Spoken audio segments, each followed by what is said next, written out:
The story opens on a cold Christmas Eve night in New York that was covered in a beautiful snowstorm, while a much more sinister symbiote invasion lied just beyond its ice-white surface.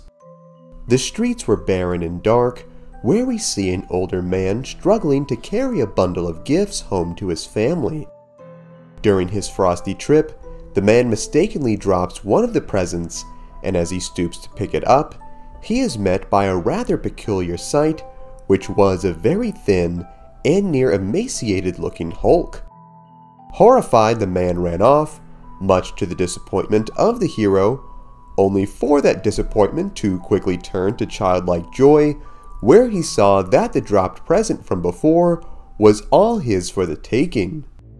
Just as he went to grab the gift, he was then greeted by the disturbing presence of a demented symbiotic creature whom had devoured the old man from before.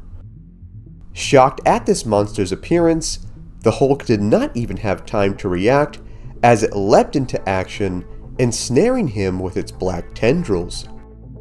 Not about to be overtaken by some overgrown black snot, Hulk grabbed a nearby street pole and whacked the beast with it, sending it into a nearby building. This would not be enough though, as the alien would use its gelatinous body to travel up the pipe and over Hulk, where it attempted to consume him. Fighting against its control, Hulk made his way to the open spark left from the street pole, where he touched a live wire, sending thousands of volts of electricity to travel through him and ultimately the symbiote, which he held onto for dear life until it fried to a crisp.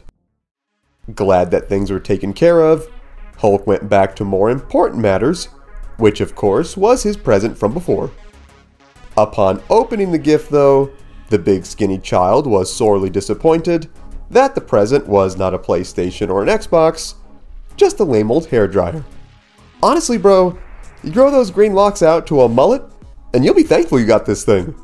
Beauty appliances are not cheap. Being caught by law enforcement, the officers told the Avenger to stand down, where he tried to tell them about the alien attack, only for them to do the most stereotypical cop thing in both fact and fiction, which was shoot first and reason later. Leaping away from the danger, Hulk found himself in absolute glee once again, where he located an abandoned mall, which of course had a toy store. As he saw one of the toy playgrounds, it brought him flashback to his human form Bruce Banner as a child, where he relived the painful memories of his abusive father. Fueled with anger, Hulk then smashed his way into the mall, only to go through a sickening visual transformation where he turned back into Bruce.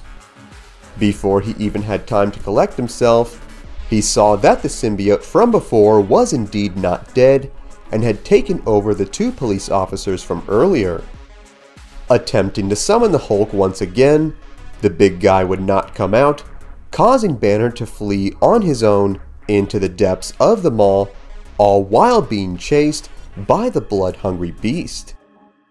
Tracking the man's bloodied footprints into one of the department stores, the symbiote thought had finally located its prey, only for Bruce to put his genius brain to use, where he had actually lured the thing in front of a giant sound system, where he cranked up the volume and hit play. The powerful sonic vibrations from this sneak attack caused the symbiote to instantly melt off the officers' corpses, leaving them a heaping pile of bones and muscle tissue. Not taking any chances of this thing coming back, Bruce then used a can of spray and a lighter to make a homemade flamethrower, where he then torched the alien to death. I'm loving this mustache, Hawaiian shirt, Giga Chad look for Bruce Banner. We need more of this. As he made his way through the vacant store, he found its map where he located a part of it that he knew his giant green counterpart would love. Turning back into the Hulk, Banner led his friend to the toy store, where he got to have a Merry Christmas after all.